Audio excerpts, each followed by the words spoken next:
All right. Anyway, back to NFL draft picks. All right, I mentioned Cam Ward going at number 1 to the Tennessee Titans. And with the second pick in the 2025 NFL draft, the Cleveland Browns select Travis Hunter, wide receiver, quarterback, or athlete out of Colorado. So Travis Hunter played both offense and defense in the NFL, in the college football. All right. So I'm not sure which way the Cleveland Browns are going to go with Travis Hunter. Are they going to have him as a wide receiver or maybe a, quarterback? Either way, this would be a pick that makes sense if you're a Cleveland Browns fan. Either way, you're addressing a need. It wouldn't surprise me if they haven't played wide receiver, but also wouldn't surprise me if they haven't played cornerback. I know, I just repeated myself. But regardless, this is a pick that I think it would not surprise me to see Travis Hunter go number 2 overall. If he slips in the draft, okay, that would surprise me.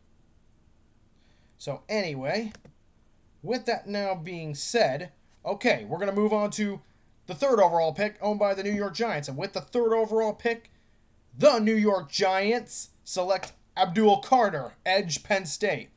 Best defensive player in the draft. No question. The Giants, they got a chance to get a generational edge rusher or potential generational edge rusher. So getting Abdul Carter, they have a lot of needs across the board. They need help in a lot of different areas, but I think the Giants are onto something when it comes to building their defense. Why not get a key piece, get a leader, and which I think Abdul Carter out of Penn State can be. He can be that guy for the New York Giants.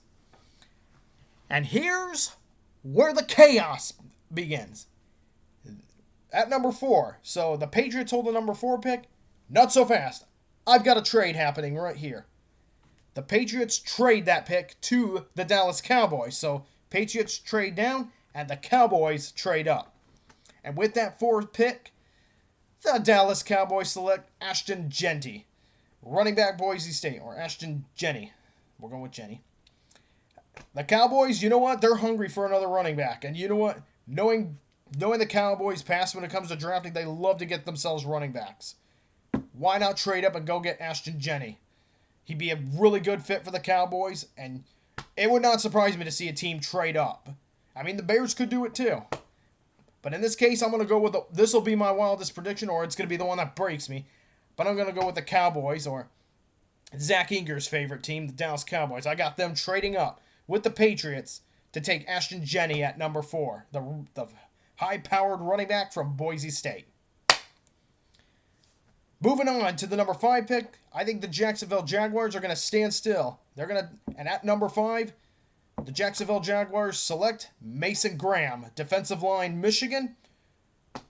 Jacksonville, they're always looking for defense there in Duval. And I think Mason Graham at this point will probably be the best available for them to take. And great football player and be a great fit for the Jaguars. And then we got at number 6, we had the Raiders. And what I mean by that is, I think there's going to be a trade here. The Raiders, they were hoping to take Ashton Jenny at number 6, but the Cowboys beat him to the punch. So what happens? What do the Raiders decide to do? I believe that the Raiders are going to trade down, but not by much. I have them and the Carolina Panthers, who have the 8th pick. I think they're going to swap picks, simply. Won't cost either side too much. So the Panthers now draft at number 6, and who do I got them taking? I got them taking the edge rusher out of Georgia by the name of Jalen Walker. Panthers, they need defense. They're looking for it.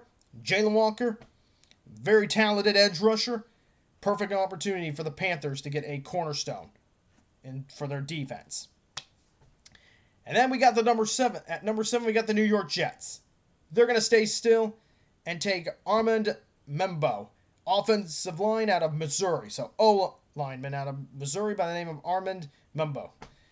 Best O-line prospect in this draft? Why not for the Jets? And they need to address that O-line. I mean, wide receiver is another big need for the Jets. Or some weapons on offense is the biggest need right now for the Jets. And they could also take Shedeur Sanders. I don't think that's going to happen. I think they're going to stick with what they got at quarterback and they got Justin Fields as their quarterback. Need to give that kid some protection, though. And I think it would not surprise me to see the Jets leaning towards that direction.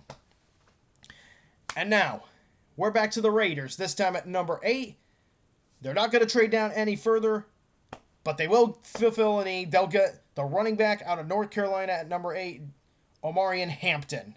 So, again, Raiders looking to get Ashton Jenney. I believe in this case that is not going to happen. So they're gonna trade down, get as much draft capital as they can, and go with there's another option, a different option in Omari, but it's still a very talented football player in Omarion Hampton, the running back out of North Carolina. And then finally, moving on to number 9, we got the Saints. I see them finally, and I do mean at last, taking a quarterback. I believe the Saints will be the ones at number 9 to draft Shedeur Sanders, the quarterback out of Colorado. So that will get Colorado 2 picks in the top 10. Travis Hunter at number 2, and then I've got Shedeur Sanders going to the Saints at number 9. I mean, with the health of Derek Carr in question, I think for the Saints, you got to take a quarterback. And Shedeur Sanders probably will be the best guy available. The Saints may be able to get away with trading down and getting him, but I think they're going to waste no time getting what they need at number 9. We'll see how Shedeur's game translates to the NFL. I'm not sure. Again, I don't have a whole lot of optimism in this quarterback class. I'm kind of skeptical. I'm actually really skeptical about the quarterback class for this year's NFL draft. But who knows? Maybe Shedeur Sanders will prove me wrong and live up to the hype and live up to his father's name, Deion Sanders, of course. So Saints take Shedeur Sanders at number 9. And then finally, we got the number 10 pick, which is currently held by the Bears. But in this case, the Bears will not hold on to that pick. They will trade down. And you're probably wondering, who do I have them trading with? Why not the Indianapolis Colts? They're looking for a weapon on offense to help out with their quarterback.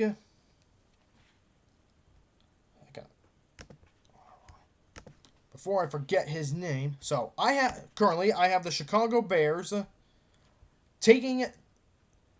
So, the Chicago Bears, they hold the number 10 pick, but I have them trading that number 10 pick to the Indianapolis Colts and moving down the draft to 14. Anthony Richardson needs some weapons. And that's what I think the Colts are going to do in this trade. They're trading with the Bears to take Tyler Warren, the tight end out of Penn State, at number 10.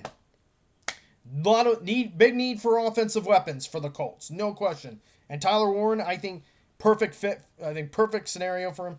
Goes to Indianapolis. He'll be a starter right off the bat and could help Anthony Richardson a ton. All right, they need weapons for Anthony Richardson, and of course, a lot of draft experts have the Bears taking Tyler Warren at number 10. I don't see that happening. All right, the Bears already have a fantastic tight end in Cole Kmet. Just need to get him involved in the offense. Maybe Tyler Warren's a better, receiving tight end, but I don't see how that would work out for the Bears. I think Warren is better off going to a team that needs him to be a receiving threat. And the Colts, for that reason, I believe the Colts will trade with the Bears. And at number 10, I got them taking tight end Tyler Warren out of Penn State. So there's my top 10. And now moving on to my third and final subject. You're probably like, well, Jake, aren't you forgetting something? What about the Lions? What about your Bears? Oh, don't worry, sports fans. I haven't forgotten. That's what I have for my third and final subject. The Chicago Bears and the Lions. Who are they going to take? So, as I mentioned, the Bears have the 10th pick, and the Lions hold the 28th pick in the NFL draft.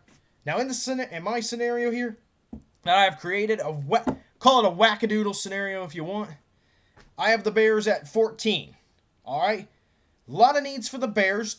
Need to beef up that defensive line and offensive line. Biggest needs for the Bears, without question. Okay? Without question. So which one is it going to be? Well, with the Bears falling to 14th, it looks like that favors them to take offense, to go offensive line. I want to see them go defensive line if they trade down, but I don't know how I feel about some of the prospects. There's plenty of edge rushers and safeties and other things, but more than anything, they need defensive line, someone to hold the line there. And there was one guy from Oregon that's available, but taking him at 14 may be a bit of a reach. So, with that being said, so the Bears, they traded with, in my scenario, wackadoodle scenario, if you want to call it that, they trade with the Indianapolis Colts, so they get the 14th pick. And with the 14th pick in the NFL draft, the Bears select Tyler Booker, interior offensive lineman from Alabama. So with that, the Bears address the need and get probably the best player they could get at number 14. Tyler Booker seems like a really excellent prospect. The Bears, they have struggled. They have struggled for so damn long with the offensive line. And you know what? I will not blame them if they get a guy like Tyler Booker, because we need depth on the offensive line. And you know what? The best offensive lines are the deepest ones. So adding a guy like Tyler Booker adds depth to that offensive line. I want either offensive line or defensive line. That's what I want to see the Bears do. But if they trade up to get Ashton Jenney and actually get him, I won't hate that either. I just don't think that's going to happen. I think they're going to trade down and get either D-line or O-line. In this case, I have them going with an offensive lineman from Alabama by the name of Tyler Booker. And now on to the Detroit Lions. All right, for you Lions fans, last year was supposed to be the year that you guys went to the Super Bowl, and that didn't happen. And the big reason for that, injuries on the defensive side of the ball. So there's no question that the Lions are going to go defense with the 28th pick, or if they trade up. So, wild card, I'm just going to throw this out there. I've got the Lions at number 20. So with the 28th pick in the 2025 NFL Draft, the Detroit Lions select Malaki Starks, safety out of Georgia. The Lions, if there was anywhere that they were very weak at, it's the secondary. So if they need more in the secondary, why not go safety and get Malaki Starks out of Georgia? Could fit the bill very, very well. But either way, hey, the Lions, regardless of what they do, no doubt they're going to go defense, and they need to go defense. Get the best player available on defense. And in this case, I think the best player available for the Lions, presuming they stay at 28, I think it's going to be Malaki Starks, who is a safety out of Georgia. So there you have it, sports fans. That's my NFL Draft predictions. So now on to this day in sports history. On this day, excuse me, I forgot to pull this up. I'm so disorganized. Sorry about that, sports fan. But on this day, 23rd of April. So let's see if I can get some draft history going. So on this day, the 23rd of April, 2005, the NFL Draft, University of Utah quarterback Alex Smith is made the first overall pick by none other than the San Francisco 49ers. All right, sports fans, that is all I got for this week's Waxon Wednesday. Anything you want to say? And so, apologies for this video being in two parts. I was trying to look up some stuff and my video just cut out on me. So again, apologies for this video being in two parts. Hope you guys enjoyed the NFL Draft this weekend. Let me know in the comments what some of your predictions might be for the first round of tomorrow's NFL Draft. Can't wait to see how this all unfolds. All right, with that being said, that's all I got for this week's Waxon Wednesday. Jay Waxman from Two Guys Talk Sports, signing off. Enjoy the NFL Draft, everyone.